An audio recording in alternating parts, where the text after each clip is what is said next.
नमस्कार जी, स्वागत है आप लोगों का। मैं संजीव शर्मा हूं। आप पंजाब के CTV देख रहे हैं। जल्दी से जल्दी जुड़ जाइए। और अब आपको एक ऐसा अपडेट देंगे जिसके बाद सिर्फ और सिर्फ कुछ चीजें बची होंगी। जी हाँ, तो ये लगभग फाइनल अपडेट है। बहुत सी जगहों की काउंटिंग पूरी हो चुकी है। अब सिर्फ आधिकारिक ऐलान का इंतजार है। हालांकि वो इंतजार जुब्बल में भी है, जहां रोहित ठाकुर इस समय जश्न और अपनी जो विक्ट्री रैली है उसमें व्यस्त है। इसलिए इस ऐलान का कितना फर्क पड़ता है, कितना नहीं, ये मैं आप पे छोड़ता हूं। लेकिन जो तस्वीरें हैं उनकी चर्चा कर देता हूं मैं। आपने हमारा हेडिंग देखा होगा।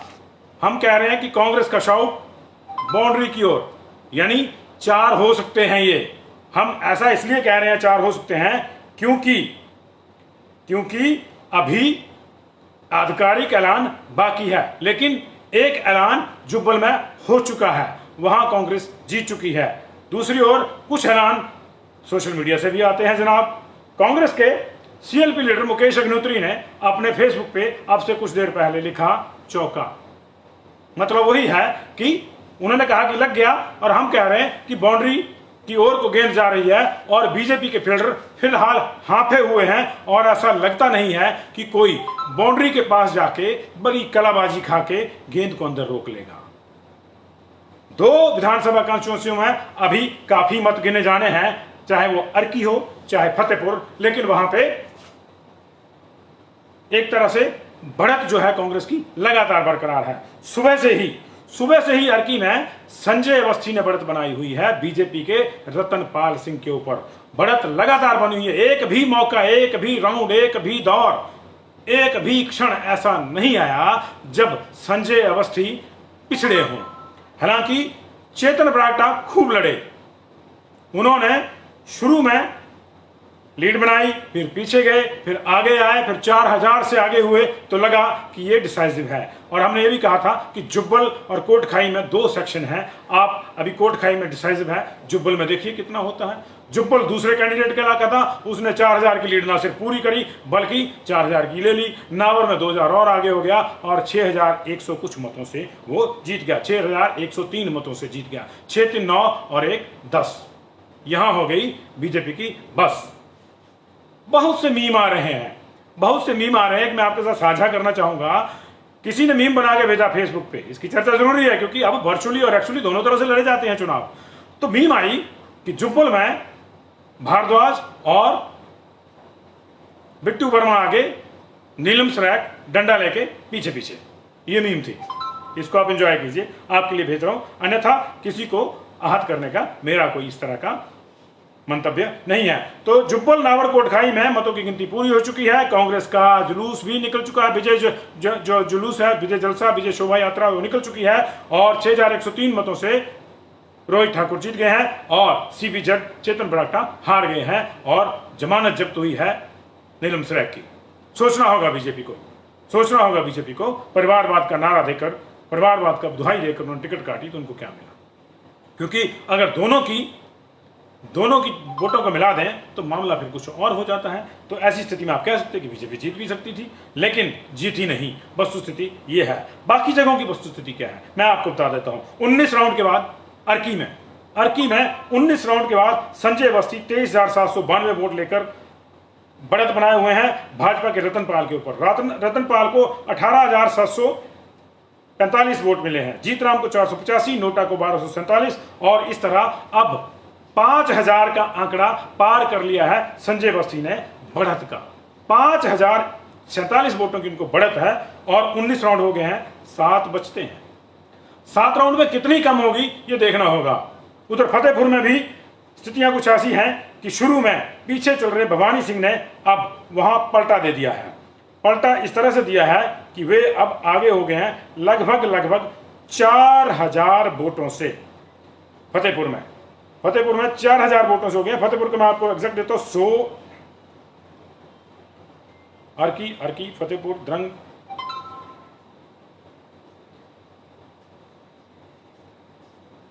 फतेहपुर में 20 राउंड पूरे हो चुके हैं जी। बलदेव ठाकुर को 15,769 वोट मिले हैं। भवानी पठानिया को 20,486 वोट मिले हैं। पंकज दर्शी को 320 वोट मिले हैं। अशोक सोमल को 253 वोट मिले हैं, नोटा को 325 और राजू शांत को 11,430 वोट मिले हैं। ये 11,000 का आंकड़ा उनके लिए अच्छी बात है, वो 7 से 11 पे आ गए हैं। लेकिन ऐसी स्थिति में वहां फिर भी 5,000 के आसपास की बढ़त भवानी पठानिया ने बना ली है और लगता है कि अब ये बढ़त जो है उसको दूर कर पाना बीजेपी के बस का नहीं है। बीजेपी को हालांकि इस बात पे खुशी होनी चाहिए कि जो आकलन चुनाव से पहले और मतदान के बाद आ रहे थे कि बलदेव ठाकुर तीसरे नंबर पे होंगे, वो सही नहीं हुए। बलदेव ठाकुर दूसरे नंबर पे हैं, वो फाइट दे रहे हैं जी। लेकिन एक जगह ऐसी भी है जहां ना वोटों की गिनती हो रही है और ना ही कोई फाइट का सवाल है। वो जगह है मंडी। जी हां, मंडी किसकी होगी ये लगभग तय हो गया है, घोषणा बाकी है। लेकिन तस्वीर हॉली लॉस से आई है, प्रतिभा सिंह ने खिड़की खोल के विक्ट्री का साइन बनाया है। इसका मतलब आप समझते हैं, इसका मतलब यही है कि प्रतिभा सिंह जीत रही हैं। हम ये नहीं कह रहे कि जीत गई है, क्योंकि इसकी तो अधिकारी घोषणा होने दीजिए। लेकिन मंडी में काउंटिंग पूरी हो गई है। जी हां, मंडी में काउंटिंग पूरी हो गई है और अब सिर्फ वहां पे जो पोस्टल बैलेट थे उनकी गिनती होनी। 13,000 लोगों ने अप्लाई किया था पोस्टल बैलेट के लिए वहां पर, और यही वजह है कि 8,000 को वहां अलाउ भी किया गया था पोस्टल बैलेट डालने के लिए, क्योंकि वो जो बुजुर्ग थे, चल नहीं पा रहे थे, उनको ये मामला हुआ था। तो मंडी की जो स्थितियां हैं वो इस तरह से है कि 9,000 से ज्यादा की लीड प्रतिभा सिंह ने बनाई हुई है और अब सिर्फ 11,000 के आसपास के जो वोट हैं पोस्टल बैलेट और दूसरे जो सर्विस वोट्स हैं वो बचे हुए हैं। और चूंकि लास्ट के राउंड्स में मामला 51-50, 51-50, 51-50 जा रहा है, इसलिए इस बात की संभावना अब कम है कि बीजेपी जीतेगी। लेकिन हम अभी ये नहीं कह रहे कि कांग्रेस जीत गई है। जब तक आखिरी गेंद नहीं फेंकी जाती, T20 के मैच का फैसला होगा कैसे, ये है मामला। हालांकि ये तो T20 नहीं है, ये P यानी पॉलिटिक्स 21 है। पॉलिटिक्स 22 आएगी अभी, तो P21 में अभी आखिरी गेंद फेंकी जानी है वहां पे। तो ऐसा लग रहा है, इसलिए हमने कहा कि गेंद जा रही है, फील्डर दूर नजर आ रहा है। अब कोई करामात कर देगा तो अलग बात है। सर्विस वोटर पोस्टल बैलेट में करामात की बात इसलिए भी कह रहे हैं, फौजियों के भी वोट होते हैं, ब्रिगेडियर लड़ रहे हैं तो फौजियों का सपोर्ट कितना मिलता है ये देखना होगा। लेकिन इनमें अधिकांश संख्या उन लोगों की भी है जो बुजुर्ग हैं, 80 साल के ऊपर के, चल फिर नहीं सकते, जिनको सुविधा दी गई थी कि घर से वोट डालिए। दिव्यांग हैं जो आ नहीं सकते बिना असिस्टेंस के, उनको सुविधा दी गई थी। 13,000 ने मांगी थी, 8,900 से कुछ को ज्यादा को दी गई थी, लगभग 9,000 को, और यही है जी। तो ये है जी, देखना होगा। अभी मैं आपको जो जानकारी दे रहा हूं, मेरे पास जो आधिकारिक जानकारी है वो मैं पढ़ के सुना रहा हूं। मंडी की normal counting is stop now, normal counting संपन्न हो गई है। 9,000 से ऊपर की बढ़त कांग्रेस की प्रत्याशी प्रतिभा सिंह को है और सर्विस वोटर पोस्टल वोटर 11,000 के आसपास है, वो आने हैं। आधे बांट लीजिए तब भी बात वही है। बाकी आप लगा लीजिए आइडिया, जिसको लगाना हो उस हिसाब से देख ले, जिसको खुश होना हो खुश हो ले, जिसको नहीं होना वो ना हो। वस्तु स्थिति यही है। भरमौर में बीजेपी को वोट पड़े हैं 9,028 और 13,181 वोट पड़े हैं कांग्रेस को, लगभग 4,000 की लीड। लाहौल स्पीति में 5,469 वोट पड़े हैं ब्रिगेडियर खुशहाल सिंह को और प्रतिभा सिंह को पड़े हैं 7,619 वोट। मनाली में 21,251 वोट पड़े हैं बीजेपी को, 23,000 वोट पड़े हैं, 23,092 वोट पड़े हैं कांग्रेस को। मैं आपको वो फिगर दे रहा हूं जो अब ऑलमोस्ट फाइनल है। अभी 11,000 जो मैंने बताया वो गिने जाने, उसके बाद खत्म है कहानी। और तो मनाली माननीय मंत्री जी का इलाका है, लेकिन 2,000 से कांग्रेस वहां अप है, बीजेपी वहां डाउन है। कुल्लू में 18,216 वोट मिले हैं बीजेपी को, विधायक वहां कांग्रेस के हैं, 21,812 वोट मिले हैं कांग्रेस को, लगभग 3,000 की लीड। बंजार में 19,713 वोट ब्रिगेडियर को और 21,591 वोट प्रतिभा सिंह को। बंजार में हो गया। आनी में 16,273 वोट बीजेपी को, 21,614 वोट, यहां थोड़ी अच्छी लीड मिली है कांग्रेस को, 21,614। करसोग में 15,478 बीजेपी को और 14,214, यानी थोड़ी सी लीड बीजेपी की, यहां 1,000 की। सुंदरनगर में 20,541 वोट बीजेपी को, 19,526 वोट कांग्रेस को, 1,000 की लीड बीजेपी को।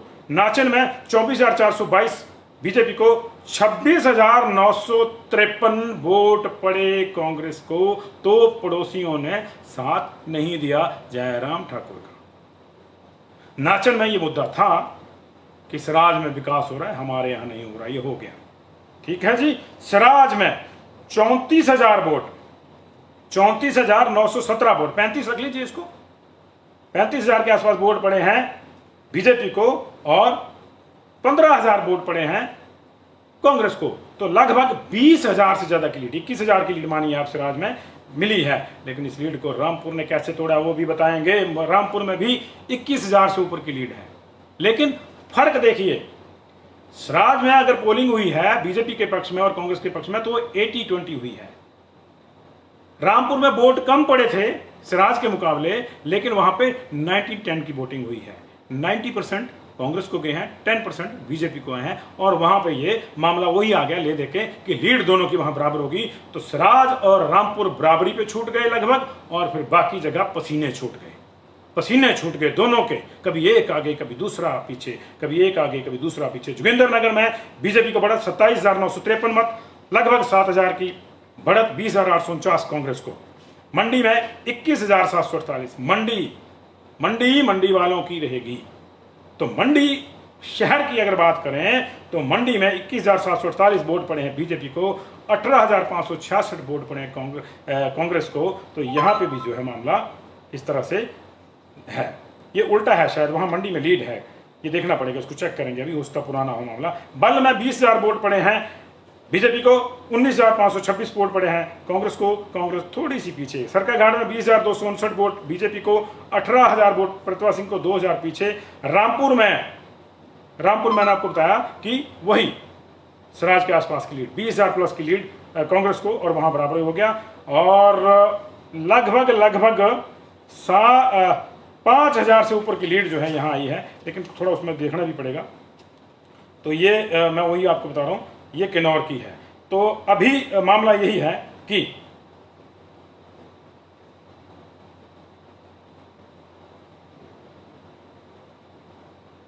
किन्नौर में बीजेपी को जो है पिछड़ा है बीजेपी का कैंडिडेट 4,977 मतों से, 4,977 मतों से पिछड़ा है। खुशहाल ठाकुर को 12,566 वोट मिले हैं और प्रतिभा सिंह को 17,543 वोट मिले हैं। तो जी लबो लबाब ये है। अब क्या बताना आपको कि कहाँ किसको कितने वोट मिले हैं, ये तो अब आधे घंटे बाद सबको पता चल जाएगा।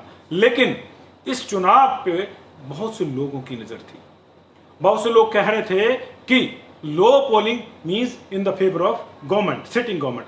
हम कह रहे थे कि ये जनरल पोलिंग की जो जनरल इलेक्शन की जो पोलिंग परसेंटेज होती है, ये उसका ट्रेंड है। उसमें ये कहा जाता है कि अगर जनरल इलेक्शन है और कम वोट पड़े हैं तो सिटिंग को फायदा है। लेकिन ये उपचुनाव है भाई, उपचुनाव में आप एक नियम की दो व्याख्या नहीं कह सकते। अगर आप ये कहते हैं कि सराज में 70% पोलिंग हुई है, वो सरकार के पक्ष में हुई है, तो फिर सब जगह ज्यादा ही होनी चाहिए सरकार के पक्ष में, कम नहीं होनी चाहिए। तो ये दिख रहा है जी। तो फिर महंगाई डायन क्या मार गई बीजेपी को, ये देखना होगा। अभी 2 विधानसभा का नतीजा आना है, वहां पे कुछ राउंड बचते हैं। जैसे मैंने आपको बताया कि अर्की में 26 राउंड की पोलिंग थी जी, और 20 राउंड हो चुके हैं वहां पे, और 20 राउंड के बाद जो है 4,765 है, तो अभी 6 राउंड वहां बाकी हैं। फतेहपुर के भी मैंने आपको इस तरह से बताया 20 राउंड की पोलिंग वहां भी होगी है शायद, तो 6 राउंड वहां भी बाकी हैं। और मंडी में कोई राउंड बाकी नहीं है, मंडी में कोई राउंड बाकी नहीं है। मंडी में सिर्फ एक ही राउंड बाकी है कि अभी जो सर्विस वोट है, जो पोस्टल वोट हैं, वो कितने आते हैं। एक और दिलचस्प बात मैं आपकी जानकारी के लिए मैं जानना चाह रहा था कि नोटा को कितने वोट पड़े हैं, ये देखना चाह रहा था, लेकिन बताया नहीं गया है। हाँ जी, 12,541 वोट मंडी संसदीय क्षेत्र में नोटा के पड़े हैं। अब नोटा के वोटों को नॉर्मली जो सिटिंग है उसके खिलाफ माना जाता है। चलिए 2,000 उनको दे दीजिए, तब भी 10 कांग्रेस को दे दीजिए, तो उस लिहाज से कांग्रेस की लीड 20,000 की जाती है।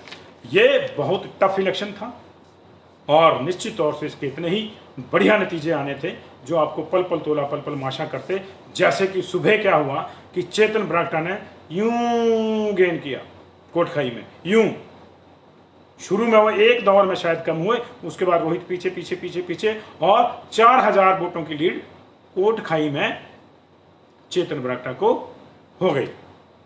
और कोटखाई के 15 जर्नलिस्ट मेरे भाई, 15 मेरे भाई पिछले कल इकट्ठे बैठ के कह रहे थे कि चेतन बरागटा जीतेगा। हमने तब भी उनको कहा था कि जनता जीतती है, जनता जनार्दन है, इसलिए जनता ने जो तय किया उसको आने दीजिए सामने।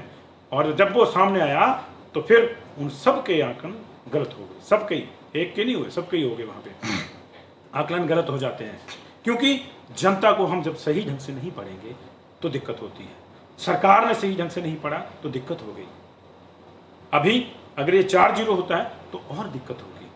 शाम को मिलेंगे जी 7 बजे, अभी मेरे बाकी सहयोगी आएंगे, शाम को मिलेंगे 7 बजे और फिर करेंगे पोलिंग का पोस्टमार्टम। जुड़िएगा जरूर, वो ऐतिहासिक बुलेटिन होगा, आप जरूर जुड़िएगा और उसको शेयर भी जरूर कीजिएगा। आप उस बुलेटिन को कई अरसे तक याद रखेंगे। अभी पूरा कंपाइल आने दीजिए, ना इसमें कांग्रेस बचेगी ना इसमें बीजेपी बचेगी। ऐसा नहीं है कि कोई जीत गया तो बोलेगी कि हम तो ठीक है। Success has so many fathers and failure has none. लेकिन हम आपको यह भी बताएंगे कि जीत का असली बाप कौन है और हारने वाले के सौतेले बाप कौन है, उनकी भी चर्चा करेंगे। किसने कहां से भितरघात किया और कौन जो है एड़ा उनके पेड़ा खाने के चक्कर में, सब बताएंगे। कांग्रेस में किसने मेहनत करी, किसने नहीं करी, बीजेपी में कौन चुपचाप बैठा रहा और कहां चूक हो गई। रात को 7 बजे भूलिएगा मत, ऐतिहासिक बुलेटिन होगा। हम लाग लपेट में कोई बात नहीं करते, खरी खरी सुनाते हैं। जिनको ठीक लगती है वो प्रशंसा करते हैं, जिनको अच्छी नहीं लगती है वो यहीं पे गाली निकाल के अपने संस्कारों का प्रदर्शन करते हैं। सबका स्वागत है, सबका स्वागत है, सबका साथ सबका विकास। बहुत बहुत शुक्रिया जी आप लोगों का चुनाव के लिए। शाम को 7 बजे मिलूंगा, तब तक मेरे सहयोगी आपसे मिलेंगे। पल पल की जानकारी मेरे सहयोगी दे रहे हैं, हर जगह से वो देते रहेंगे। मैं भी यही मौजूद हूं, आपने बुलाया, मन किया तो पहले आ जाऊंगा। बहुत बहुत शुक्रिया।